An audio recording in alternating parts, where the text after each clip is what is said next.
Union budget यूं तो आप हर साल देखते होंगे, पर क्या आपको इसके इतिहास की जानकारी है? क्या आपको पता है कि हिंदुस्तान के पहले बजट के आने में मंगल पांडे की 1857 की क्रांति का बहुत बड़ा हाथ है? या फिर 2001 से पहले बजट शाम को 5 बजे क्यों पेश होता था?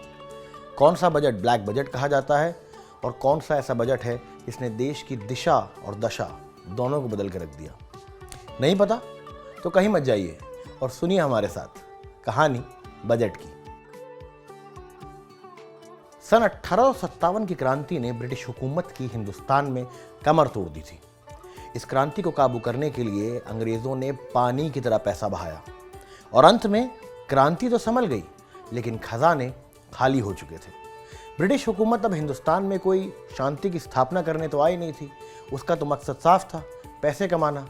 तो इसीलिए उन्होंने जेम्स विल्सन नाम के एक अर्थशास्त्री को हिंदुस्तान भेजा, यहाँ की अर्थव्यवस्था को पढ़ने, अंग्रेजी हुकूमत के खर्चों को कम करने और आय बढ़ाने के मकसद से। जेम्स विल्सन एक जाने माने इकोनॉमिस्ट थे, जिन्होंने स्टैंडर्ड चार्टर्ड बैंक और द इकोनॉमिस्ट मैगजीन की भी स्थापना करी थी। विल्सन का मकसद साफ था, खर्चों को कम करना है, आय बढ़ानी है। पहला रास्ता आसान था, क्रांति की आग ठंडी हो चली थी, तो सैन्य साधनों पर हो रहे खर्चों को बस कम ही करना था।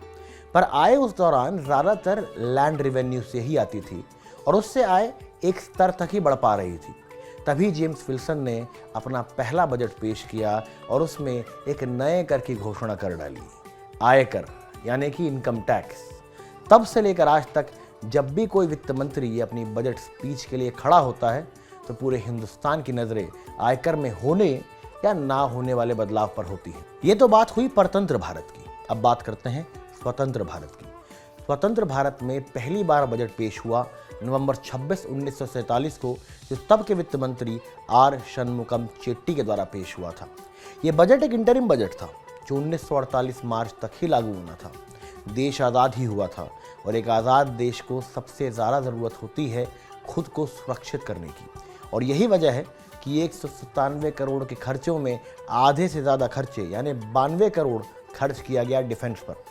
इस बजट में आय का अनुमान करीब 171 करोड़ का था, यानी कि 26 करोड़ का वित्तीय घाटा, जो कुछ आने वाले समय में आईपीएल के प्लेयर का एक साल का दाम होगा। हिंदुस्तान के इतिहास में एक बार ब्लैक बजट भी पेश हुआ। ये बात है 1973 की। देश 1971 की लड़ाई से निकला ही था। हमने बांग्लादेश को तो आज़ाद करा लिया था और पाकिस्तान को शिकस्त दी थी, लेकिन हमारे खजाने खाली हो चुके थे और इसी वजह से यशवंत चौहान ने जो पेश किया बजट, तो देश का वित्तीय घाटा यानी फिस्कल डेफिसिट करीब 550 करोड़ तक पहुंच गया। और उसी दौरान करीब 53 करोड़ रुपए देश भर की कोल खदानों को नेशनलाइज करने के लिए, यानी कि सरकार के अंतर्गत लाने के लिए खर्च हुए, जिसकी कड़ी निंदा उस दौरान हुई। हालात गंभीर थे, पर इससे भी गंभीर हुए। सन 1991 में महंगाई डबल डिजिट जा चुकी थी और फॉरेन रिजर्व देश के पास मात्र 14 दिन तक चलने वाले थे। मनमोहन सिंह ने बजट के भाषण में ये बात साफ कर दी थी कि अब छोटे मोटे फैसलों से बात नहीं बनेगी। तभी बजट में घोषणा हुई 1991 के इंडस्ट्रियल पॉलिसी डॉक्यूमेंट की, जिसने लाइसेंस राज का खात्मा किया, प्राइवेट और फॉरेन इन्वेस्टमेंट के दरवाजे खोले। अंग्रेजी में कहते हैं necessity is the mother of all invention. जब सब रास्ते बंद हो जाते हैं तब हम नए रास्ते बनवाते हैं। 1991 में आपदा को अवसर बनाने का काम किया था तब के फाइनेंस मिनिस्टर मनमोहन सिंह ने। सन 2001 में एक बहुत बड़ा बदलाव आया बजट में, जो बजट सुबह 11 बजे पेश होने लगा। पहले 5 बजे क्यों पेश होता था? क्योंकि बजट जब पहली बार शुरू हुआ तो हुआ ब्रिटिश हुकूमत के लिए, और सुबह 11 बजे तो ब्रिटिश हुकूमत सो के नहीं उठती थी। लेकिन जब अटल बिहारी की सरकार आई और यशवंत सिन्हा ने अपना बजट पेश किया तो उन्होंने कहा कि हम बजट को सुबह 11 बजे यानी कि हिंदुस्तान के समय के हिसाब से अब पेश करना शुरू कर देंगे। बजट में एक बहुत बड़ा बदलाव हुआ बजट के बाहर।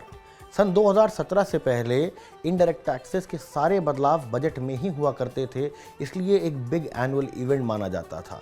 लेकिन 2017 में आया जीएसटी यानी गुड्स एंड सर्विसेज टैक्स, और उसके बाद ज़्यादातर टैक्सेस के फैसले होने लगे जीएसटी काउंसिल की मीटिंग में, यानी वो बजट से बाहर हो गए।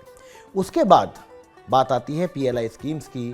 पिछले साल सरकार ने एक के बाद एक कई सारी पीएलआई स्कीम्स की घोषणा करी और जो फैसले बजट में होते थे वो बजट के पहले या बजट के बाद घोषित होना शुरू हो गए। यानी कि जब ज़रूरत पड़ेगी तब घोषणा कर दी जाएगी, बजट का इंतज़ार नहीं किया जाएगा।